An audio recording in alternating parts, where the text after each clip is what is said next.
बहुत पीड़ा के साथ इस बात को कहना पड़ रहा है कि इस देश की बुनियाद रखते समय हमारे पुरखों ने एक उम्मीद जताई थी कि इस देश में तमाम तबके के लोगों को उनको बराबरी की हिस्सेदारी मिलेगी, सबके साथ एक समान व्यवहार किया जाएगा। ये उम्मीद की गई थी कि इस देश में जो साइंटिफिक टेम्परामेंट है, वैज्ञानिक जो चेतना है, उसको विकास किया जाएगा। और विश्वविद्यालयों की कल्पना करते समय ये सोचा गया था कि जितने भी अलग अलग किस्म के आइडियाज इस दुनिया में हैं, उन तमाम किस्म के आइडियाज को प्रोटेक्ट किया जाएगा और इस देश को आगे लेकर के जाएंगे। लेकिन आज़ादी के 75 वर्ष बाद आज की तारीख में हम देखेंगे तो पता चलेगा कि हमारे विश्वविद्यालयों को पॉलिटिकल पार्टियों ने एक तरीके से टूल की तरह इस्तेमाल किया है और वो लगातार कर रहे हैं। वो चाहे एडमिशन के मसले में हो, चाहे आपका नौकरियों का मामला हो, चाहे और किसी तरीके का मामला हो, धीरे धीरे तमाम विश्वविद्यालय राजनीति के अखाड़े बनते चले गए और उसका नुकसान इस देश के लोगों ने उठाया है और लगातार अभी भी उसके शिकार लोग आपके सामने मौजूद हैं। हाल ही के दिनों में जिस तरीके से 2014 के बाद में खास करके देखें तो पॉलिटिकल पार्टी जो इस समय सत्ता में है, उन्होंने जिस तरीके से राजनीतिक हथकंडों के तहत इन विश्वविद्यालयों का इस्तेमाल करना शुरू किया, वो सच में एक चिंता का विषय है। हम देख रहे हैं कि अलग अलग तरीकों से इन विश्वविद्यालयों को खत्म करने की साजिश चल रही है। जहां एक तरफ एक नई शिक्षा नीति के नाम पर एक ऑर्डर पास किया गया, बिना किसी डिबेट और डिस्कशन के पार्लियामेंट में एक डॉक्यूमेंट लाया गया और उसे इंप्लीमेंट कर दिया गया और उस इंप्लीमेंट के बाद से पूरी की पूरी शिक्षा को जो है बाजार के हवाले कर दिया गया। जहां एक तरफ शिक्षा को महंगा बनाया गया, जिसके चलते हम देख रहे हैं कि लगातार इस देश के विश्वविद्यालयों में और खास करके पिछले 2-3 सालों में देखेंगे कि जो लगातार जो मार्जिनलाइज्ड सेक्शन के लोग हैं, उनका नंबर्स लगातार घटता जा रहा है। अभी कुछ दिन पहले एक सर्वे भी आया था, खास करके दिल्ली विश्वविद्यालय के केस में, जहां पता चला कि लगभग 27% जो एनरोलमेंट में जितना रेशो में एनरोल्ड बच्चे करते थे दिल्ली यूनिवर्सिटी के भीतर, एक एग्जांपल के तौर पे बताएं, उनमें घाटा हुआ 27% का घाटा है, जिसमें कि ज्यादातर महिला स्टूडेंट हैं। और उसके बाद में जहां एक तरफ स्टूडेंट्स के साथ में ये चीज देखने को मिली, वहीं पर जो नियुक्ति की प्रक्रिया लगातार चल रही है, उस प्रक्रिया में भी एक धांधली आपको देखने को मिलेगी कि जहां पर एक खास पॉलिटिकल पार्टी के लोगों को, और ये कहते हुए कोई शर्म की बात नहीं है कि जो सत्ता में जो पार्टी है उसके लोगों को चुन चुन करके विश्वविद्यालय में नियुक्तियां दी जा रही है और जो लोग उनसे इत्तेफाक नहीं रखते उनको येन केन प्रकरण जो है नौकरियों से बाहर का रास्ता दिखाया जा रहा है, जो कि सच में बहुत दुखदाई है। जो लोग इन विश्वविद्यालयों को बनाने में अपना पूरा जीवन दे चुके हैं, उन लोगों को बिना किसी रीजनेबल कॉज बताए हुए एक 2 मिनट और 4 मिनट के इंटरव्यू में बाहर का रास्ता दिखा दिया गया। उन सबके एग्जाम्पल के तौर पर हम लोग लगातार बहुत सारे लोगों को देखते हैं, डॉक्टर लक्ष्मण यादव भी उनमें से एक है। लेकिन ये सिर्फ एक मसला नहीं है।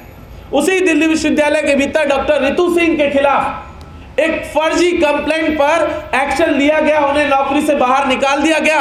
और जब वो कोर्ट में केस जीत करके आती हैं तो प्रिंसिपल के खिलाफ कोई कार्रवाई नहीं की गई।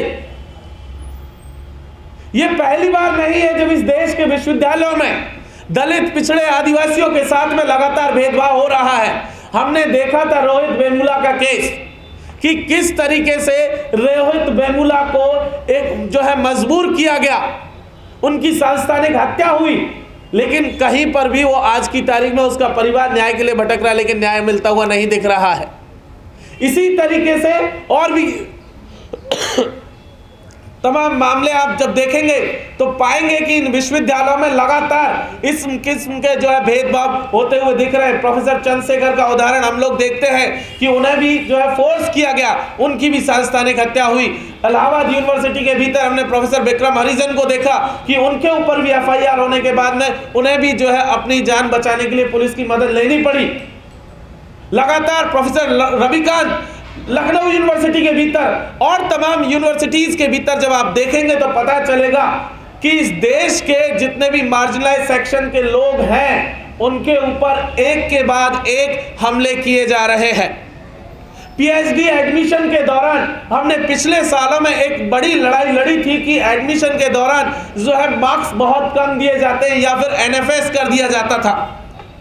उस लड़ाई को भी इसी नजरिए से देखने की जरूरत है कि जिस कैंपसेज को इंक्लूसिव होना था, जिसमें तमाम वर्गों की हिस्सेदारी होनी थी, मार्जिनलाइज सेक्शन को उसमें भागीदारी मिलनी थी, धीरे धीरे इन तमाम विश्वविद्यालयों को एक खास पॉलिटिकल पार्टी के केंद्र में तब्दील किया जा रहा है। और इसीलिए आज की ये प्रेस कॉन्फ्रेंस है कि ये पूरी की पूरी जो मुहिम है, ये लड़ाई इस देश के विश्वविद्यालयों को बचाने की है, पब्लिक फंडेड एजुकेशन को बचाने की है। क्योंकि अगर एजुकेशन नहीं बचा तो ये यकीन मानिए कि इस देश के मार्जिनलाइज सेक्शन की जो हिस्सेदारी होनी चाहिए थी या हो सकती है भविष्य में इस देश को बनाने में, उससे जो है इनको जो है बाहर का रास्ता दिखाया जा रहा है। इसीलिए ये बात हम लोग यहाँ से कहने आए हैं कि अब जिस तरीके का पूरा मामला चल रहा है, अगर हम लोगों ने अभी भी इस बात का ख्याल नहीं किया और विश्वविद्यालयों को बचाने की लड़ाई को हम लोग नहीं लड़ करके आगे लेकर के गए, तो यकीन मानिए कि ये विश्वविद्यालय एक पॉलिटिकल पार्टी के राजनीतिक अखाड़े में तब्दील हो जाएंगे। और इसीलिए प्रेस कॉन्फ्रेंस आज की तारीख में यहाँ पर बुलाई गई है। को प्लेस करना चाहती हूँ और जिसकी वजह से आज यहाँ पे अलग अलग एक्टिविस्ट और स्कॉलर्स मिलकर ये प्रेस कॉन्फ्रेंस कर भी रहे हैं। The reality is that in the whole process of the university's appointments being made on teaching posts, it is a process which we have been closely watching for last 10 months, and there is a massive amount of corruption, भ्रष्टाचार, cronyism, political cronyism. मेरे colleague doctor Meena ने already इस पर बात की है, मैं उस पर बहुत ज़्यादा टाइम नहीं लगाना चाहती हूँ, पर बहुत साफ साफ दिख रहा है कि अलग अलग कॉलेजेस में, यूनिवर्सिटी ऑफ दिल्ली के अलग अलग कॉलेजेस में जिस तरीके से अपॉइंटमेंट्स हो रही है, नियुक्तियाँ हो रही हैं, उसमें जिनके पास पॉलिटिकल कनेक्शंस हैं, खासकर की रूलिंग पार्टी के साथ नज़दीकियाँ हैं और उसकी वजह से उनकी बहुत आसानी से इंटरव्यू प्रोसेस में अपॉइंटमेंट्स हो रहे हैं। और जो लंबे समय से ऑलरेडी एडहॉक बेसिस पे पढ़ाते हुए जो टीचर्स हैं, उन्होंने 10 साल दिए हैं, उससे भी ज़्यादा साल यूनिवर्सिटी ऑफ दिल्ली को दिए हैं, उन सबको उन नौकरियों से निकाला जा रहा है। तो of course corruption, cronyism, political cronyism, nepotism, ये सारी चीज़ें हमने in recent appointment drives in Delhi university में देखा है। But what I would like to draw the media's attention to is the fact that this kind of process of appointments is actually happening in a larger context in which we are actually seeing an attack on the idea, the very idea of public funded university. If you look at the word university itself, university, इसका पूरा principal ही है कि university is suppose to inculcate, एक ऐसी जगह है जो यूनिवर्स